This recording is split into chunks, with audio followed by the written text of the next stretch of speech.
G'day everyone, I'm Smokescreen and welcome back to another video. And here we go with some more Daily Race C action. We had a video already on this combination a few days ago, but we're back with another one. This one's a little bit different to the other one. So the other one, previously, we were fighting for the lead after some unexpected fighting, but we weren't quite able to bring that home on that occasion. But let's see if we can, craft anything up today in this video here. So obviously, still Daily Race C, and we're at Dragon Trail Seaside in Group 3, and we are once again in the Toyota Supra, which appears to be the best Group 3 car at the moment. We're going to start off this 12-lap race here at Dragon Trail in the Group 3 cars on the medium tyre, and we're going to start off by traversing the main straight through the flat-out turn 1, a little bit of a wiggle there to get some warmth in the tyres in the slipstream of the Toyota FT1 up ahead, and then on the brakes, the Toyota FT1 is just way too late on the brakes, and we send it straight up the inside there. We managed to just sneak in ahead of Laura Petal there, and that puts us up into third spot. Now look behind, they're immediately defending in recovery from that error, so that's good news for me. That releases some pressure behind, and we'll see how big that gap becomes on the exit of turn 6 there. It's about 6/10 or just a bit less than 6/10 there, so I've got a bit of breathing room to the cars behind. I don't have to stress too much about a potential move or a potential attack from the cars behind as we head through the S's section. We've almost broken the slipstream there. So the next port of call, now that we don't have to worry too much about pressure from behind, is the next car up ahead of us. Fox Kazut, also driving a Toyota Supra, pushing the limits on the exit of turn 12, very much so, using all of the curb and kicking up a tiny bit of dirt on the exit there. We'll see if he's able to remain sort of ahead, just out the front of the slipstream range for me.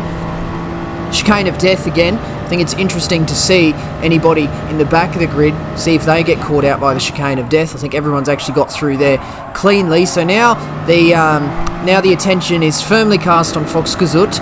We're going to see if we get any slipstream down this main straight now. I-78 Trigger is driving away. He's already 2.7 seconds up the road, so that's probably down to him having the soft tyres affixed to the vehicle, given he started off the front row, so that probably explains that large time gain. And you can see just how much for time difference the mediums and the softs have, as we have a little bit of a moment on the exit of that first chicane there, just taking too much curb, and the car just gets a little bit unstable, but we managed to survive. So we've only been on this lap for about 3 or 4 proper corners, and the gap to the lead has opened up to 3.1, so that's just how big that difference is between the medium that we're on and the soft tyres that Trigger is on.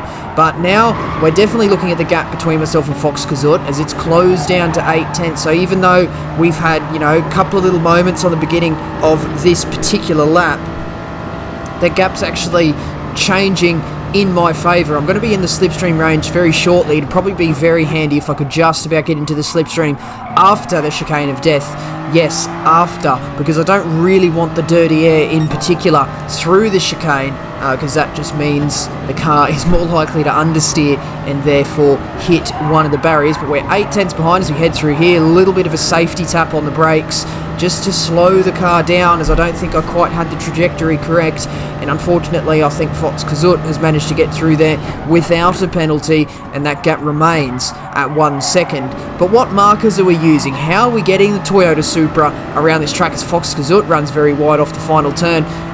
Actually, we'll put a bookmark on the markers, because I think that little mistake from Fox Kazut has just about done enough for him to lose enough momentum down this long main straight, and by the end of the straight, braking towards the first chicane, that is us within slipstream. 7.5/10, it's just clicked up to 8 there, but as we equalise on the exit of the corner, we get a very good exit there, and we're now half a second behind. Deep within the slipstream range now. Going to have to make sure we get through turn 5 okay. Now the car's going to be understeering thanks to that slipstream. Turn 6, get it stopped and rotated on the apex. That gap down to 3.5/10 now. So Fox Kazut is falling victim to a bit of pressure. One little mistake on the exit of the final turn of the previous lap, and that's just put him into a massive downhill spiral of a mistake after a mistake after a mistake as he runs it very wide on the exit of the high-speed S's in the mid portion of the lap now, and that's under 3/10. We're not going to be close enough to get the move done here. We are going to have the dirty air for the Chicane of Death, so we're going to have to make sure we take that into account. We're also going to be carrying extra speed thanks to the slipstream into the Chicane of Death. So we'll see if we manage to get through cleanly, clattering the curbs, the first two on the entry, and then the most important pinch point on the circuit. Chuck it over the curbs, little safety lift off the throttle, and that's 1.5 tenths behind as he whacks on the left-hand indicator. He doesn't even want to fight me. He's communicating, I'm just going to stay to the left here.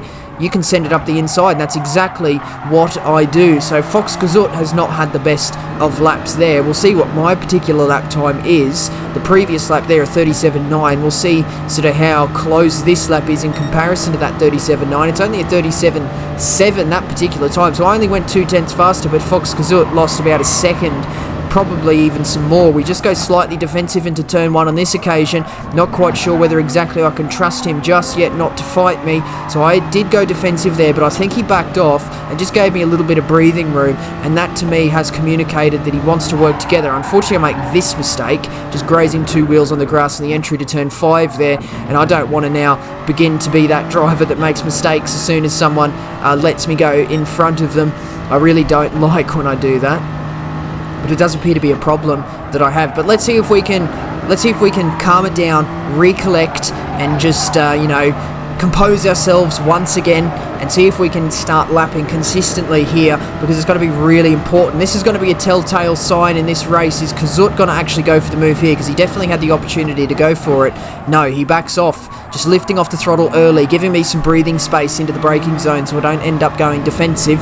And I think at this point now, I've got enough trust in Fox that he's not going to try and fight me, or he's not going to try and overtake me at least. And that just means I don't have to worry about going defensive. Of course, if you start to go defensive on the entry to the corners, you're taking a line that isn't the optimal racing line, which means you can't carry as much speed through the corners, which means your lap times are slower. So it's a fine line between minimising your lap time but also not falling too susceptible to overtakes. But I think now Fox has definitely communicated that he just wants to work together here. He's not going to overtake me as we jump on to lap 5. And we'll see, coming into the first chicane here, he's got another opportunity, just shooting right up to the back of my car, but again, just a little bit of breathing space as we jump on the brakes. And that's, definitely Fox Kazut has no interest in going past. I think he went a little bit wide off that curb just then. We're going to skip ahead to the end of the lap because it was much of the same. And heading through the Chicane of Death, this time we get through there cleanly. So does Fox, and that leads us to the end of lap 5, which also marks the end of my medium tyre stint. So on the end of this lap now, we're going to go into the pit lane. Fox doesn't go for the move once again, even though he had an opportunity to do so if he desired. A little bit of oversteer on the exit there and a right indicator just to let Fox know that I am going over to the right hand side, and that's me in the pits. Off the medium tyre, onto the soft tyre, no refuelling to worry about here, plenty of fuel to get to the end. My poor fuel attendant bloke there feeling rather useless at the moment, standing there earning his week's pay for doing no work. He's actually got a fairly good gig going, hasn't he? But on the exit of the pit lane here, someone's driven past us. We now have to be careful not to get caught in too much traffic, so we do have one car yet to pit that has gone past us, and I'm defending from this Beetle driver who's tried to hang it around the outside, but on 6 or 5 lap old tyres, he's not able to hang it around the outside of my Supra on brand new spanking soft tyres. And he just makes a mistake there, as does ToughPower. Makes a large mistake on the exit of turn 5, just going way too wide for turn 6. I bet he's thinking, gee, I wish I pitted on that last lap now, but unfortunately for me, that's just put him right in front of my car. But I waste no more time on this guy as I send it straight down the inside at turn 8. Not a traditional overtaking spot, but it can be done. You can just compromise yourself just a little bit on the entry there to get in front of a car, and then sort of the dirty air acts in your favour for the later part of the S's. At the end of lap 6, Trigger and Kazut now goes into the pit. So Trigger was in on the softs. He's got a 12-second margin on me now. That's going to be hard to reel in because I think Trigger's been a very consistent, quick driver, a lot quicker than me on this daily race C. But the my main rival, Kazut, has gone into the pits now. He's going to be coming out on the new soft tyres, and crucially and critically, they're going to be 1 lap newer than me. So I've definitely got the undercut on him. That gap is open to 1.2 behind now. He was definitely within slipstream range. He was within striking distance on the final turn of the previous stint, and that just goes to show how powerful an undercut really is in this game. Because we use tyre multipliers on the race, if you stay out 1 extra lap, you're really staying out like 6 or 7 extra laps theoretically. Like if you've got a 6 times tyre wear multiplier, 1 lap is worth 6 laps of tyre wear. So like if you do 1 extra lap, you're actually doing times 6 that. You're doing 6 extra laps, and 6 extra laps on worn tyres is going to be a big difference between someone else who's pitted before you to get onto the brand new tyres.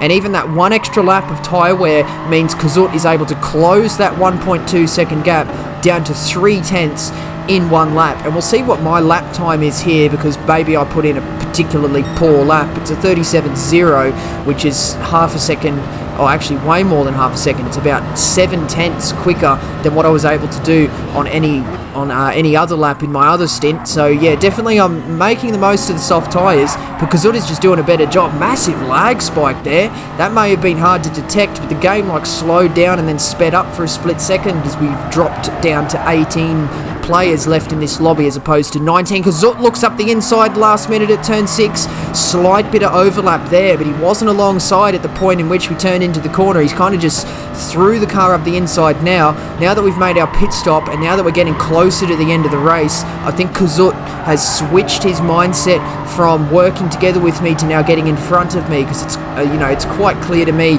right now that he does indeed have the pace on me. And he probably feels the same way. Coming down into turn 12, he looks to the inside. He just makes a slight right-hand side movement just before the braking zone, just communicating that he's looking to go down the inside if he can. He's got about half a car alongside on the entry to turn 13 here. He backs out last second. He does compromise my line through turn 14 and around to the death chicane consequentially. Consequentially, is that even a word? Let me look it up right now, in fact. Let's have a look. Consequentially. The free dictionary. Consequentially. Following as an effect, result, or conclusion. Consequent. That can be the word of the day. Consequentially, the word of the day. I think we need to refocus now as Kazut is in the slipstream. He pulls out to the right-hand side. He gives him the inside for turn 1. It's going to be a tough task to try and hang it around the outside for turn 2 there, given we're both on the soft compound tyre, and he manages to actually not get that move done, and we are able to stay in this second position. The gap to Trigger is closed down to 6.9, so we're actually closing down on Trigger a lot quicker than I actually initially thought I would, but we'll see how that goes towards the end of the race. But Fox remains within striking distance here. We're going to have a very good middle part of the S's here, because the next big overtaking opportunity is down at turn 12, and it's actually very easy to send it down the inside because you've got a downhill braking zone, which makes that braking zone slightly longer, which means you have a bigger opportunity to send your car down the inside of another one. Plus this little slipstream opportunity down towards turn 12, he's not close enough. He doesn't even sort of make a particularly sort of offensive move there. He tries to get a little bit of an overlap on the exit again, but we're not quite able to do it as we just oversteer slightly coming off the curb, but it's okay. We've still done enough to remain ahead. Coming through the death chicane on lap 9, we get through there safely, just really trying to push the limits without touching that Tech Pro barrier that sits on the inside of both those key corners in the Chicane of Death. But then coming up towards turn 17, bit of side-to-side contact as we try to turn in. Kazut had his car up the inside there, and there's a little bit of contact. I'm not sure whether I turned down on him a little bit or whether he actually delayed his turn into the corner in a defensive effort. He does flash his hazards, not sure whether that's to say sorry or say thank you or whatever, but he doesn't fight this move here as we go up the inside at turn 1, and he's not actually going to return the move when he probably could have braked a little bit later than me on that occasion and sent the car back up the inside. But we remained in the formation still. Kazut about 3.5 tenths behind me, definitely within range to still go for a move if the opportunity arises. But as long as we meet our marks, as long as we sort of get the track right and not make any glaring errors, we should be still fairly okay to try and keep this position. But as we come into the S's in the middle part of the lap, just try to get the best line so we can get flat out through this right-hander and flat out through this left-hander all the way on the exit to this flat out section. Coming down towards turn 12, Kazut pulls out on the exit of the chicane, but he's gone to the wrong side. He's gone to the left hand side. Once again, he's given himself a job. Is he got to be able to hang around the outside? Let's appreciate that brake disc glow as he sneaks into the left hand side of my screen as he oversteers on the exit, and it just loses him all the momentum that he had for that overlap on the left hand side there, and I'm able to slot in ahead coming into the death chicane. Let's have a look down here. Bang! He's been claimed on the barrier, and my friend's been caught in 4K. So he's been claimed by the barrier. That was a pretty good race. That's unfortunately taken a bit of a turn for the worse. Not my fault. He's made that mistake completely on his own, but that's just opened up the gap to 2.3 seconds. The gap to the leader is now 6.3, so we've gained since we last talked about that. But fast forwarding through all this lap, he's still 2.4 or 2.2 now, so he's still gaining on me on that particular occasion. Now it's our turn for the chicane of death. It'd be embarrassing if we now made a mistake after making fun of him. And we do. We die at the chicane of death. Finally, we have actually fallen victim, and we've been caught in 8K, 16K, 32K. We've been caught in every way possible.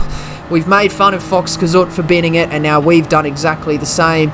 So we've actually had a good run. We've had a good run. We did all of last video without getting claimed at the chicane of death, and most of my racing this week we haven't been claimed by the chicane of death. But on the one time where it crucially mattered, we did get caught out by the chicane of death, and now this leaves me a one-lap sprint with Kazut half a second ahead, so I'm now on the back foot. I've got a half a second deficit to make up before I can even attempt to overtake, with only one lap to do it. And Kazut appears to be pretty strong through those middle part of the S's, leading up to one of the last overtaking opportunities before the end of the lap. So we're going to have an absolutely astronomical lap here, out of this world, and we're going to have to be making the most of every little skerrick slipstream that we can coming into turn 6. Make sure we don't get it too deep, get it turned on the apex. We have to delay that throttle as the car just understeering slightly on the exit of that corner.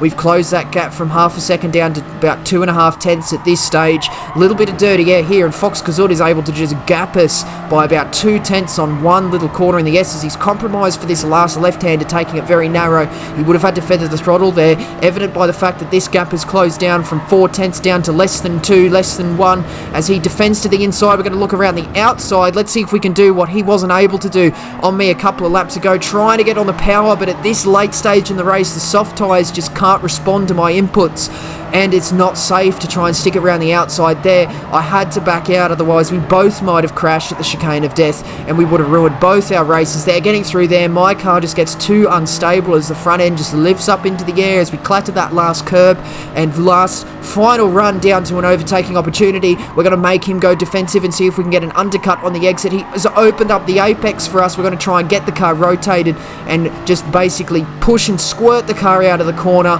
but it's not going to be enough as he flashes the hazards to finish off the race and say thank you. Unfortunately, it's going to be a P3 for us. That gap to trigger opened up to 9 seconds in the end. It's probably because we died at the chicane of death. But look at that. Caught him in 4K, he caught me in 4K, we've caught everyone in 4K, crashing at the chicane of death while trying to bring home a good result. It was a good little 1v1 though, wasn't it? It was pretty smart of Kazut to try and earn my trust at the start of the race by just wanting to work with me and sort of not fight and overtake continuously. He obviously sort of felt as though the win was still on, so, you know, smart decisions by Kazut, but that second stint, it was definitely evident Trigger had too much pace for us, and we had to fight it out for P2, but unfortunately, I crashed at the chicane of death, instead of actually, you know, having the composure to bring home P2. But nevertheless, it was a really good race, really good 1v1. I always love a good 1v1 on this game, and in daily races where you don't have the stress of points and result, I think 1v1s can come a lot more naturally, and you can just duke it out. And the best driver wins. In this case today, it was Kazut. So that's going to round out this video today, so do hit the like button if you enjoyed, and do subscribe if you'd like to see more videos and streams from me. Do leave a comment as well. Questions, comments, and constructive criticism, as always, very much appreciated. But that's going to be the end of this one today, and that means that is it from me. So once again, I do thank you very much for watching. See you later.